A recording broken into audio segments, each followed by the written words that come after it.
Hello everyone, welcome back to new video. Channel है नहीं कहूँगा क्योंकि आप कहीं भी इस वीडियो को देख सकते हैं। तो welcome back to new video. इस वीडियो में हम डिस्कस करने वाले हैं last and third part of cell membrane, जिसमें हम डिस्कस करेंगे क्या, जिसमें डिस्कस करेंगे मेम्ब्रेन ट्रांसपोर्ट। क्या करेंगे? Membrane transport. ठीक है, मेम्ब्रेन ट्रांसपोर्ट। तो इसको मैं बहुत ही बेसिक में यूज करूँगा। ठीक है, तो दो तरीके से हो सकता है ट्रांसपोर्ट। दो तरीके से हो सकता है ट्रांसपोर्ट का मतलब समझ रहे होंगे कि चीज़ों को एक जगह से दूसरी जगह लेके जाना। ठीक है, from one destination to other destination. ठीक है, तो ये क्या, इसमें क्या हो सकता है? मेम्ब्रेन ट्रांसपोर्ट मतलब साइटोप्लाज्म से बाहर आएगा, कोई चीज़ साइटोप्लाज्म से या तो बाहर आएगा या तो साइटोप्लाज्म के अंदर जाएगा। और ये भी दो फॉर्म में हो सकता है कि कुछ चीज़ें या तो साइटोप्लाज्म में ज़्यादा होंगे तो उसको बोलेंगे higher concentration compare to extracellular, या फिर साइटोप्लाज्म के बाहर, मेम्ब्रेन के बाहर कम होगी। ठीक है, तो हाई से लो जाएगा। ठीक है, तो हायर टू लोअर कंसंट्रेशन बोलेंगे। दूसरा क्या हो सकता है कि पहले से हमारे पास चीज़ें कम हो, साइटोप्लाज्म में पहले से चीज़ें कम हो और कम के बाद भी बाहर भेजा जाए। ठीक है, ऐसा भी हो सकता है। इसके अगेंस्ट भी हो सकता है कि हमारे पास पहले से ज़्यादा हो साइटोप्लाज्म में, उसके अलावा भी हम चीज़ों को अंदर लेके आए, तो बहुत सारी चीज़ें हो सकती हैं। इसको मैं दो तरीके से ले लेता हूँ, या फिर यही दो तरीके होते हैं, पैसिव ट्रांसपोर्ट। ठीक है, and the second one is active transport. ठीक है, एक्टिव ट्रांसपोर्ट क्यों है? क्योंकि इसमें क्या होगा, एटीपी यूटिलाइज होगा, एटीपी की जरूरत पड़ेगी। क्या होगा इसमें? एटीपी इज रिक्वायर्ड, आप बोल सकते हो, या फिर यूटिलाइज्ड या फिर रिक्वायर्ड। ठीक है, रिक्वायर्ड होगा। वहीं पे अगर पैसे में देखें तो एटीपी की कोई जरूरत नहीं है, एटीपी की कोई जरूरत नहीं है, नो एटीपी रिक्वायर्ड। ठीक है, दूसरा क्या हो सकता है? दूसरा ये हो सकता है कि अपने को वजह जानना पड़ेगा कि एटीपी क्यों लग रहा है भाई। तो जानते हैं वजह, एटीपी क्यों लग रहा है। मान लो ये क्या हमारा, ये अभी सिंपल है, इसको हमने क्या किया, इंक्लाइन किया। ठीक है, अब इस पे अगर हम चढ़ना चाहें, ठीक है, तो इजी होगा। ठीक है, इसको और हम और फ्लैट कर दें। अब इसको हम इस पे हम चढ़ना चाहें या फिर कोई सामान लेकर चढ़ना चाहें तो पहले वाले से और इजी होगा, और इसको थोड़ा सा झुका दें तो क्या हो जाएगा, और इजी हो जाएगा। मतलब कि देखो, किसमें अपने को ज़्यादा एनर्जी खर्च होगा, सीधा खड़ा रहेगा तो स्ट्रेट रहेगा, तब थोड़ा सा डाउन होगा तो थोड़ा सा कम एनर्जी खर्च होगा, थोड़ा सा और डाउन होगा तो थोड़ा सा और एनर्जी खर्च होगा। तो मतलब कि ये क्या होगा, अपने को पहले से जहाँ पे ज़्यादा कंसंट्रेशन होगा वहाँ पे चीज़ों को लेके जाना होगा। ठीक है, इसको क्या बोलते हैं? Against concentration gradient. क्या बोलते हैं? Against concentration gradient. चीज़ें कहाँ से कहाँ मूव करेंगी? Lower to higher concentration. पहले से जहाँ पे चीज़ें ज़्यादा है वहाँ पे मूव करेंगी। तो कैसे होगा मूवमेंट, कैसा होगा? लोअर टू हायर कंसंट्रेशन होगा। इसमें कैसा होगा? हायर टू लोअर, जहाँ पे चीज़ें पहले से है वहाँ से आसानी से मूव कर जाएंगे, higher to lower concentration move करेगा। ठीक है, lower to higher concentration move करेगा। इसको क्या बोलते हैं? अपहिल मूवमेंट बोलते हैं, मतलब चढ़ने का मूवमेंट है। क्या बोलते हैं? Uphill movement. ठीक है, वहीं पे इसको क्या बोलते हैं? Downhill movement.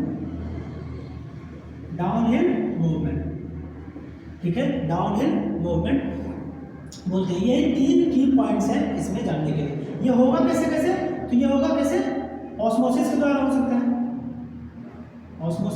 सकता है, ठीक है, अब ऑस्मोसिस क्या है?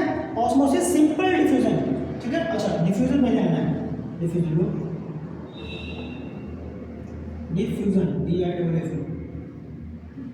डिफ्यूजन क्या है और ऑस्मोसिस क्या है, इन दो प्रोसेस को देख लेते हैं। मान लो आपने अगरबत्ती जलाई, ठीक है, आपने अगरबत्ती जलाई या फिर सिगरेट कोई फूंक रहा है, अगरबत्ती से ज़्यादा सिगरेट फूंकने वाला। ठीक है, मैं इससे बहुत दूर रहता हूँ, इसलिए मुझे पहले पता चल जाता है कि कहीं यहाँ पे कोई चीज़ हो रहा है। ठीक है, तो क्या होता है, वो जो धुआं है, वो जो स्मोक है, ठीक है, या फिर फ्रेगनेंस बोल लीजिए, वो क्या है, आप यहाँ कोई चीज़ यहाँ पे घटित हो रही है या फिर आप यहाँ पे खड़े हैं और 5-10 मीटर पीछे कोई सिगरेट फूंक रहा है या फिर अगरबत्ती जला रहा है, धुआं जला रहा है, तो उससे क्या होगा, आपको फ्रेगनेंस आ जाएगी। ठीक है, वो क्या होता है, जो पार्टिकल्स होते हैं, एयर के जो पार्टिकल्स होते हैं, वो क्या कर रहे हैं, कॉन्स्टेंटली मूव कर रहे हैं, लगातार वो क्या कर रहे हैं, कंटिन्यूअसली वो मूव कर रहे हैं और बहुत तेज मूव कर रहे हैं। ठीक है, कहीं पे तेज हो सकता है, कहीं पे स्लो हो सकता है, लेकिन वो क्या कर रहे हैं, हमेशा मूव कर ही रहे हैं। ठीक है, अब वो जो स्मोक निकला वो क्या हो गया, एयर के पार्टिकल्स के साथ मिक्स हो गया, वो भी क्या करने लग जाएगा, मूवमेंट शो करने लग जाएगा। पार्टिकल के साथ मूव, कोई चीज़ मूव कर रही है, पानी जैसे हम घुमा रहे हैं उसमें कोई चीज़ हमने डाल दिया ऊपर से, तो क्या होगा, पानी में घूमने लग जाएगा। उसी तरीके से पार्टिकल्स क्या कर रहे हैं, एयर के मूव कर रहे हैं, उसमें स्मोक हमारा ऐड हो गया, तो क्या हो गया, अब एयर के साथ साथ वो भी क्या करने लग जाएगा, ट्रैवल करने लग जाएगा। तो वही प्रोसेस क्या होता है, डिफ्यूजन होता है। इसमें कोई भी एनर्जी की जरूरत नहीं पड़ती है। चीज़ें क्या होती है, हायर कंसंट्रेशन से लोअर कंसंट्रेशन में मूव कर जाती है बाय सिंपल डिफ्यूजन। ठीक है, bye simple diffusion particles move करते हैं, उसी में उसके फ्लो में ये भी मूव कर जाता है। ठीक है, एनर्जी की जरूरत नहीं होती है। ऑस्मोसिस क्या होता है, ऑस्मोसिस क्या होता है, इसमें हमने क्या देखा, इसमें हमने क्या देखा कि कोई पार्टिकल आया, मतलब कि कोई सॉल्यूट आया होगा। ठीक है, कोई सॉल्यूट आया होगा, लेकिन वहीं पे क्या होगा, ऑस्मोसिस में क्या होगा, वाटर मूव करेगी, सॉल्वेंट मूव करेगा। ठीक है, क्या करेगा, वाटर या फिर सॉल्वेंट मूव करेगा through a semi permeable membrane, through a semi permeable membrane. और सेमी परमिएबल मेम्ब्रेन हमारा यहाँ पे कौन सा है, तो प्लाज्मा मेम्ब्रेन है। सेल मेम्ब्रेन को हमने क्या देखा था, सेमी परमिएबल भी है और सेलेक्टिवली परमिएबल भी है। ठीक है, तो एक्टिव ट्रांसपोर्ट में कौन सा होगा, सेलेक्टिवली परमिएबल होगा। ठीक है, जिन चीज़ों की जरूरत होगी उन्हीं को लेके आएगा। ठीक है, लेकिन वाटर में क्या है, वाटर में क्या है, आना है आने दो, ठीक है, जाना है जाने दो। कंसंट्रेशन पे डिपेंड करता है, कंसंट्रेशन पे डिपेंड करता है। अगर कम हो गया तो आ जाने दो। ये दोनों जो प्रोसेसेस हैं, ये जो दोनों प्रोसेसेस हैं वो कैसे होंगे, कंसंट्रेशन पे डिपेंड करेंगे। अगर कम कंसंट्रेशन हो गया है सेल में, साइटोप्लाज्म में, तो क्या करेगा, बाहर से लेके आ जाएगा। अगर ज़्यादा हो गया तो बाहर भेज देगा। लेकिन वही भी यहाँ क्या है, नहीं, यहाँ पे क्या है, अगर सेल के बाहर भी ज़्यादा है तब भी क्या करना है, सेल के बाहर ही भेजना है। ठीक है, सेल के अंदर कम है फिर भी क्या करना है, सेल के अंदर लाना नहीं है, बाहर भेज देना है। तो ये उम्मीद करता हूँ कि दोनों प्रोसेस आपको समझ में आ गए होंगे। एक में क्या होगा, सिंपली क्या होगा, चीज़ें मूव जो कर रही है उनके साथ जुड़ के वो भी मूव करने लग जाएगा। ऑस्मोसिस में क्या होगा, ऑस्मोसिस में क्या होगा कि पानी मूव करेगा। ठीक है, तो ये दो प्रोसेस है।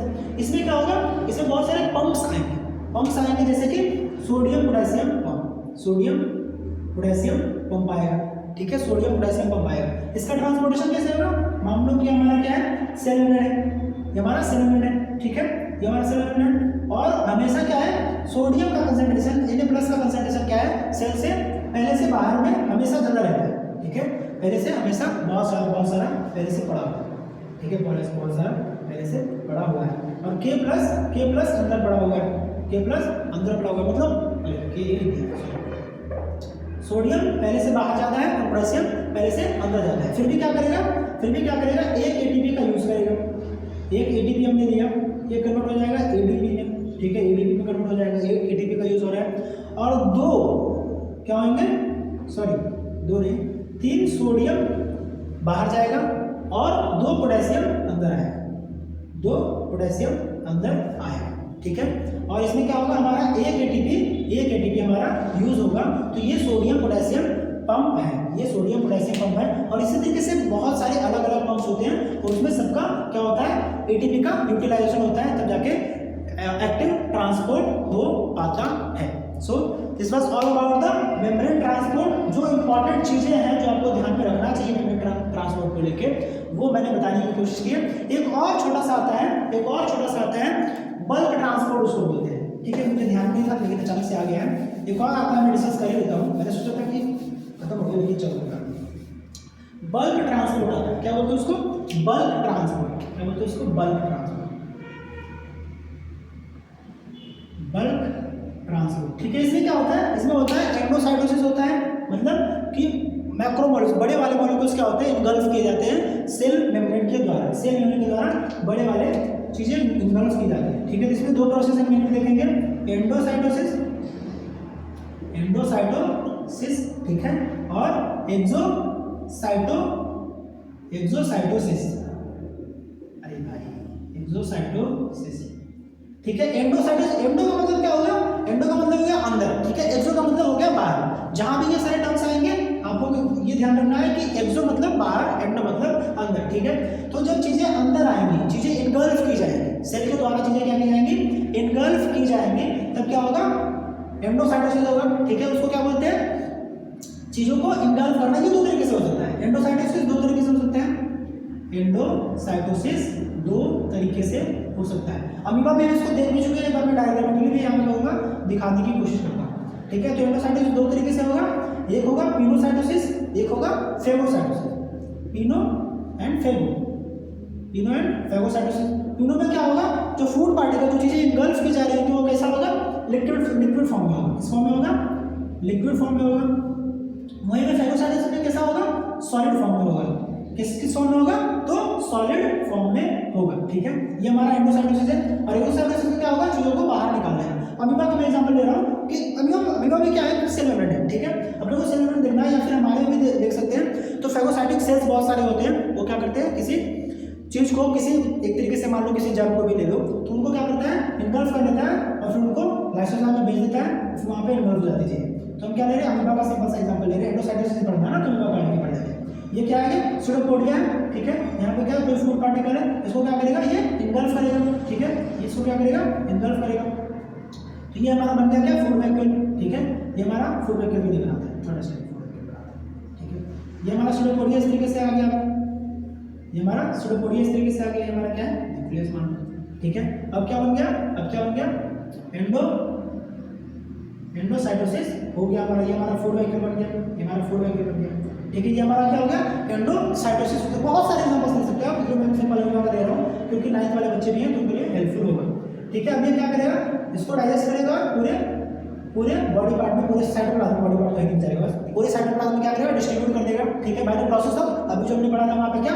Higher to lower concentration passive transport के मदद से। ठीक है, पैसिव ट्रांसपोर्ट की मदद से या फिर सिंपल डिफ्यूजन। सिंपली डिफ्यूज कर देगा चीज़ों को। सिंपल डिफ्यूजन से क्या करेगा? चीज़ों को मूव कर देगा। अब जो चीज़ें बच गई, मान लो ये कोई चीज़ बच गया जिसको कि अब जरूरत नहीं है अमीबा को, तो क्या करेगा? उसको बॉडी से बाहर निकाल देगा। ठीक है, उसको क्या करेगा? बॉडी से बाहर निकाल देगा। तो ये वाला जो लास्ट स्टेप है वो क्या हो जाएगा?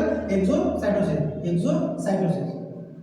ठीक है, एक्सोसाइटोसिस या फिर इसको क्या बोलते हैं? Cell vomiting. इसको क्या बोलते हैं? Cell vomiting. ठीक है, सेल वोमिट कर रहा है। और यहाँ पे हमारा एंडोसाइटोसिस जिसको कि सेल ईटिंग या फिर सेल ड्रिंकिंग। सेल इसको पिनोसाइटोसिस क्या बोलेंगे? सेल ड्रिंकिंग बोलेंगे। पिनोसाइटोसिस क्या बोलेंगे? सेल ड्रिंकिंग बोलेंगे। ठीक है, और फेगोसाइटोसिस क्या बोलेंगे? Cell eating